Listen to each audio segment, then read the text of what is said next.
Hi friends, അപ്പോൾ നമുക്ക് വീട്ടിലുള്ള ചേരുവ വെച്ചിട്ട് തന്നെ നല്ല അടിപൊളി ബ്രോസ്റ്റ് ഉണ്ടാക്കാം. അപ്പോൾ അതിനായിട്ട് ഞാൻ ഇവിടെ ചിക്കൻ കഴുകി വൃത്തിയാക്കി എടുത്തിട്ടുണ്ട്. ഇനി ഇതിലേക്ക് ഒരു 1.5 ടീസ്പൂൺ കുരുമുളക് പൊടിച്ചത് ചേർത്ത് കൊടുക്കുകയാണ്. പിന്നെ ആവശ്യത്തിനുള്ള ഉപ്പും ഒരു 1/2 ടീസ്പൂൺ മുളക് പൊടിയും ചേർത്ത് കൊടുക്കുന്നുണ്ട്. പിന്നെ ഇതിലേക്ക് 1 ടീസ്പൂൺ വലിയ ജീരകം പൊടിച്ചതും ചേർത്ത് കൊടുക്കുകയാണ്. 2 ടീസ്പൂൺ ഇഞ്ചി വെളുത്തുള്ളി പേസ്റ്റും പിന്നെ 1 ടേബിൾ സ്പൂൺ തൈര് ഇതെല്ലാം ചേർത്ത് നന്നായിട്ടൊന്ന് മിക്സ് ചെയ്തെടുക്കണം. എല്ലായിടത്തും എത്തുന്ന രീതിയിൽ നന്നായിട്ട് മിക്സ് ചെയ്തെടുക്കണം. ഇത് നന്നായിട്ട് മിക്സ് ചെയ്തെടുത്തിട്ടുണ്ട്. ഇനി ഒരു 4-5 മണിക്കൂർ റെസ്റ്റ് ചെയ്യാൻ വെക്കുകയാണ്. ഇപ്പോൾ ഫ്രിഡ്ജിലേക്ക് മാറ്റാം. ഈ ചിക്കൻ കോട്ടിയുള്ള പൊടി ഉണ്ടാക്കാം. അപ്പോൾ അതിനൊരു 3/4 കപ്പ് മൈദ എടുത്തിട്ടുണ്ട്. 7 പീസ് ചിക്കൻ ഉണ്ടാവുകൊണ്ടാണ് ഞാൻ 3/4 കപ്പ് മൈദ എടുത്തിട്ടുള്ളത്. കുറവാണെങ്കിൽ അതിനനുസരിച്ച് എടുക്കാം. 2 ടേബിൾ സ്പൂൺ കോൺഫ്ലവറും 1 ടേബിൾ സ്പൂൺ അരിപ്പൊടി ഇട്ട് കൊടുക്കുകയാണ്.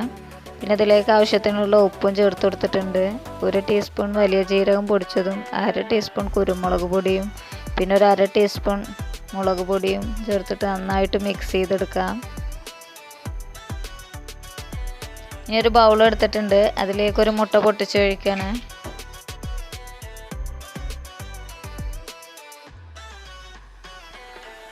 ഇതിലേക്ക് ആവശ്യത്തിനുള്ള ഉപ്പും ചേർത്ത് നന്നായിട്ടൊന്ന് മിക്സ് ചെയ്ത് കൊടുക്കുകയാണ്. ഇതിലേക്ക് ഒരു 1/2 കപ്പ് പാലും കൂടിയും ചേർത്ത് കൊടുക്കുന്നുണ്ട്. എന്നിട്ട് നന്നായിട്ടൊന്ന് മിക്സ് ചെയ്തെടുക്കാം. പാലില്ലെങ്കിൽ ഒരു മുട്ടയും കൂടി ചേർത്ത് കൊടുത്താൽ മതി. തല പുരട്ടി വെച്ചിട്ട് ഒരു 5 മണിക്കൂറായിട്ടുണ്ട്. മസാലയൊക്കെ ചിക്കനിലേക്ക് നന്നായിട്ട് പിടിച്ചിട്ടുണ്ട്. ഇതൊന്ന് ഓരോ ചിക്കൻ പീസും എടുത്ത് ഈ പൊടിയിലേക്ക് ഇട്ട് കൊടുത്തിട്ട് ഈ പൊടി ചിക്കൻ പീസുമേ നന്നായിട്ട് പിടിപ്പിക്കണം.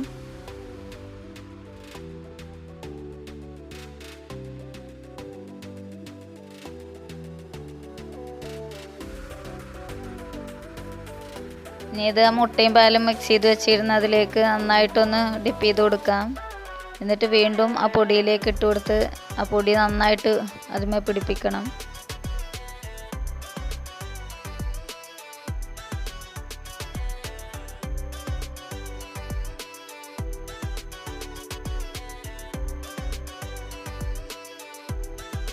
ഇനി ഇതിൽ അധികമുള്ള പൊടിയൊന്ന് പോകാൻ വേണ്ടി ഒന്ന് കുടഞ്ഞു കൊടുക്കാം.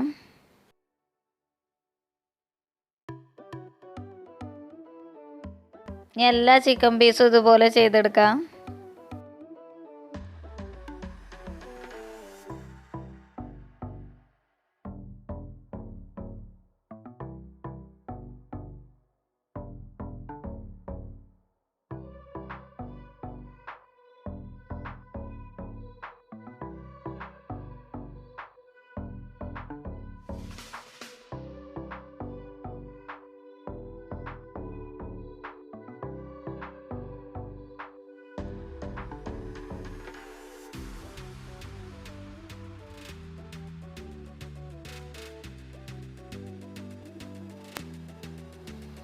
അപ്പോൾ അത് കുക്കറിലാണ് ഫ്രൈ ചെയ്തെടുക്കുന്നത്. അപ്പോൾ എണ്ണ ചൂടായി വന്നപ്പോൾ ഞാൻ അതിലേക്ക് ഇട്ട് കൊടുത്തിട്ടുണ്ട്. ഇത് അടച്ച് വെച്ചിട്ട് നമുക്കൊരു 10-14 മിനിറ്റ് വേവിച്ചെടുക്കാം. വെയിറ്റ് വെച്ച് കൊടുക്കുന്നില്ല. അപ്പോൾ അതൊരു 7 മിനിറ്റൊക്കെ ആകുമ്പോൾ നമുക്കിതൊന്ന് തിരിച്ചിട്ട് കൊടുക്കാം.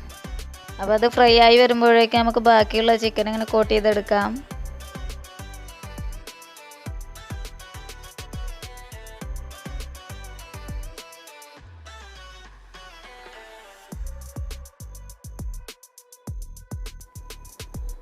അപ്പോൾ ഒരു 7 മിനിറ്റ് ആയിട്ടുണ്ട്. അപ്പോൾ ഇത് തുറന്ന് നോക്കുകയാണ്.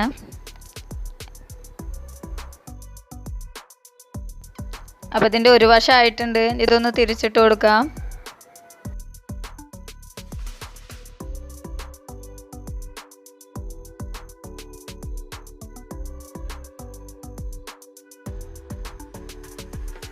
ബ്രോസ്റ്റ് പൗഡർ ഒന്നും ഇല്ലാതെ തന്നെ വീട്ടിലുള്ള ചേരുവ വെച്ചിട്ട് ഒരു അടിപൊളി ചിക്കൻ ബ്രോസ്റ്റ് ഇവിടെ റെഡി ആയിട്ടുണ്ട്. അപ്പം ഇത് എണ്ണയിൽ നിന്ന് മാറ്റാം. ഒരു ടിഷ്യൂവിലേക്കോ അല്ലെങ്കിൽ ഒരു ഓട്ടത്തട്ടിലോട്ടോ ഇട്ട് കൊടുക്കാം. അപ്പോൾ ഇതുപോലെ തന്നെ നമുക്ക് ബാക്കിയുള്ള ചിക്കൻ പീസെല്ലാം ഇങ്ങനെ ഫ്രൈ ചെയ്തെടുക്കാം.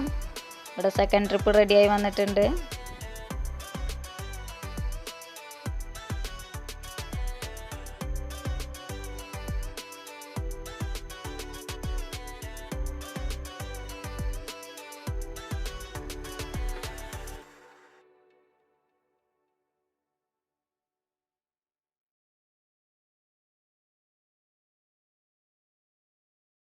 അപ്പോൾ വീഡിയോ ഇഷ്ടമായിട്ടുണ്ടെങ്കിൽ സബ്സ്ക്രൈബ് ചെയ്യുക, തൊട്ടടുത്തുള്ള ബെല്ലൈക്കൺ കൂടി ഒന്ന് പ്രസ് ചെയ്യണേ.